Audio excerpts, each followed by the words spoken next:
पर। भगवान विष्णु ने कहा तुम पर हम कृपा तब करेंगे जब तुम किसी गुरु के चेला हो जाओगे। नारद जी ने कहा महाराज हमें क्या जरूरत गुरु की, जो पाना था वो हमने पा लिया। बहुत से चेलों को यही अभिमान होता है कि हमको गुरु की क्या आवश्यकता है, हम अपने आप में ही गुरु हैं। और बुरा मत मानना, थोड़ी सी पढ़ाई लिखाई करने वालों को जितना ज्यादा पेट का अजीर्ण होता है ज्ञान का, उतना किसी और को नहीं होता है। पुरानी कहावत है अध जल गगरी छलकत जाए। कोई 2-4 किताबें क्या पढ़ ले, उनके दिमाग खराब हो जाते। थोड़ी सी भक्ति क्या कर लें, दूसरों को समझते हैं माटी कूड़ा। थोड़ा सा हनुमान चालीसा 2-4 दिन पढ़ लें, कोई पंडित जी दिखे हैं, अरे ठीक है हम भी कम थोड़ी हैं, रोज 2 पाठ करते हैं, ठटरी के बरे नक कटा। ऐसे ही कुछ थोड़ा मोड़ा पढ़ने वालों के भी दिमाग खराब हो जाते। वो थोड़ी सी किताब क्या पढ़ लें, उन्हें लगता है आई एम बॉस। अच्छा, बल्कि दुनिया में कोई ज्ञानी है नहीं, कोई ज्ञानी नहीं है। जितने ज्ञानी हैं अंत में वो भी यही समझते हैं कि अभी हमारा ज्ञान पूरा नहीं है, ब्रह्म के अलावा कोई पूरा हो भी नहीं सका। इसीलिए नारद जी से भगवान विष्णु ने कहा कि नहीं नहीं नहीं, तुम्हें गुरु तो खोजना पड़ेगा। ओहो हो महाराज, अब हम अपने लेवल का गुरु कौन देखें। और कई लोगों को यह भी बड़ी टेंशन है, कई चेले अपने लेवल का गुरु खोजते हैं, उनको चाहिए अपने लेवल का।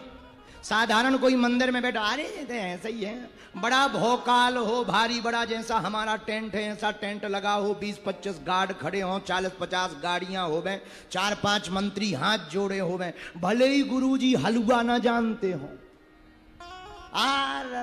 जय हो गुरुजी, जय हो गुरुजी। और वास्तविक को सच्चा अच्छा गुरु भले ही बेचारा झोपड़ी में बैठा, अरे ऐसा ही है ठटरी के बारे। ये बड़े लोगों को बड़ी दिक्कत है अपने लेवल का गुरु खोजने में। तो नारद जी को दिक्कत हुई, भगवान हम किसको गुरु बनाएं। नारद जी बोले, भगवान विष्णु बोले नारद जी कल जो तुमको सबसे पहले मिले वही तुम्हारा गुरु है। नारद जी बोले जय हो। सुबह नारद जी उठे सोकर और जैसे ही बाहर निकले मछली पकड़ने वाला मछुआरा मिल गया। नारद जी का दिमाग खराब। नारद जी बोले गुरु जी। मछुआरा बोला महाराज पगले आ गए का, सठे आ गए का, हम मछली पकड़ने वाले, आप देखो इतने बड़े महर्षि देवर्षि क्या करने वाले हो। अरे नहीं नहीं नहीं, आप ऐसा मत कहो, अब भगवान की आज्ञा है। बोले हमारा भी मन नहीं मान रहा कि तुम्हें गुरु कहें, लेकिन क्या कई लोगों को शर्म आती है। हमारे 3-4 बड़े लेवल के चेला हैं, वो सबके सामने प्रणाम नहीं करते हमें। हमने अंदाजा लगाया कई 3-4 हमारे ऐसे चेला हैं बड़े, वो हमें कभी भी सबके सामने प्रणाम नहीं करते, अकेले में दंडवत करते। और हमारे एक चेला ने हमसे पूछा कि गुरुजी सब लोगों के सामने तो ये हाथ जोड़ते हैं, अकेले में दंडवत करते हैं, क्या राज है। हम कहा इनको ये दिक्कत है कि दुनिया ये ना समझे कि ये भी गुरुजी के चरणों में नतमस्तक हैं। हमने कहा इनको भी पेट का अजीर्ण है, इनका भी पेट ही खराब है। बोलो सीताराम।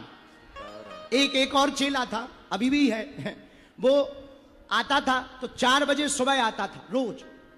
लोग हमसे बोले 4 बजे सुबह बड़ी श्रद्धा है। हम की श्रद्धा नहीं है, ये दिन में प्रणाम करने में अचकचाता है तो 4 बजे करके चला जाता है। ऐसे भी चले। तो नारद जी बोले हमें भी संदेह हो रहा, पर क्या बताएं, अब आप गुरुजी हो, गुरुजी हो, प्रणाम प्रणाम। मछुआरा ने भी कहा जब नहीं मान रहे तो चेले खुश रहो। पर नारद जी के मन में गुरु के प्रति अश्रद्धा उत्पन्न हो गई। तो भगवान विष्णु ने श्राप दे दिया, जाओ तुम 84 लाख योनियों में घूमो विचरण करो और तुम्हें जीव बनना पड़ेगा, तभी तुम्हारा गुरु अपराध मुक्त होगा। नारद जी रोने लगे। देवऋषि नारद और गुरु के लिए मन में अश्रद्धा उत्पन्न होने के कारण श्राप मिल गया। आंखों से आंसू आ गए। प्रभु हमको क्षमा करो। भगवान विष्णु बोले नारद जी हम क्षमा नहीं कर सकते, तुम्हारे गुरु ही तुमको बचा सकते। भागे भागे नारद जी गुरुदेव मछुआरे के पास गए। हे महाराज, हे गुरु जी, क्षमा कर दो, हमसे अपराध हो गया, आपके लिए मन में अश्रद्धा उत्पन्न हो गई। मछुआरा बोले हो गई तो क्या दिक्कत है, हमें कोई पता ही नहीं। अरे बोले भगवान नाराज हो गए, श्राप दे दिया 84 लाख योनियों का, अब हम क्या करें। मछुआरा बोला हमें ये तो पता नहीं है कि 84 लाख योनियां होती कितनी हैं, आप हमें बना के बताओ। नारद जी ने नदी की रेती पर 84 लाख योनियां बनाई, और गुरु तो आखिर गुरु होता है। मछुआरा बोला श्राप क्या मिला, बोले ये श्राप मिला है कि 84 लाख योनियां घूमनी पड़ेंगी।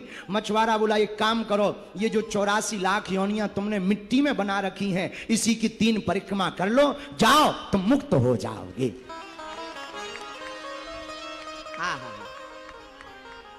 और जहां परिक्रमा करके भगवान के पास गए, भगवान ने क्षमा कर दिया। इसीलिए हमारे संत कहते हरि रूठे तो ठौर है, गुरु रूठे नहीं ठौर।